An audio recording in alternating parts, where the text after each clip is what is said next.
98ലേക്ക് കുറച്ചിരിക്കുന്നു ഞങ്ങൾ എന്ന പ്രഖ്യാപനത്തോടു കൂടി 1545 വോട്ടുകൾക്ക് ആര്യാടൻ ഷൗക്കത്ത് വിജയിച്ചിരിക്കുന്നു. നിലമ്പൂർ 10545 വോട്ടുകൾക്ക് ഇതാ നിലമ്പൂരിന്റെ ബാപ്പുട്ടി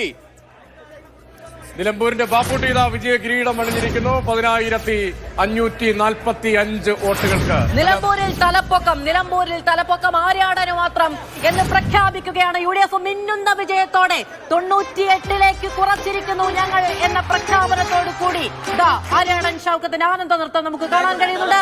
UDF ക്യാമ്പിൽ ആകെ ആവേശമാണ്. തെരുവുകൾ കീഴടക്കിയാണ്. തുറന്ന വാഹനങ്ങളിൽ യുവജന നേതാക്കളടക്കം ആ ആവേശം ഏറ്റുവാങ്ങാൻ സ്ഥാനാർത്ഥി കൂടി ഇറങ്ങിച്ചെല്ലുന്ന കാഴ്ച നമ്മൾ കാണുകയുണ്ടായി. നേരത്തെ നേതാക്കൾ എല്ലാവരും ആവേശത്തിലാണ്, ആഘോഷത്തിലാണ്, ആരവത്തിലാണ്. 11,005 ചെറിയ വ്യത്യാസങ്ങൾ വരുന്നുണ്ട്. 11,005 അവസാന റൗണ്ടിലാണ്. 11 ബൂത്തുകൾ ശേഷിക്കുന്നു. എന്തായിരുന്നു വിവരം? അതുകൂടി അല്പസമയത്തിനകം ഇനി എണ്ണാനിരിക്കുന്ന വോട്ടുകൾ എന്ന് പറയുന്നത്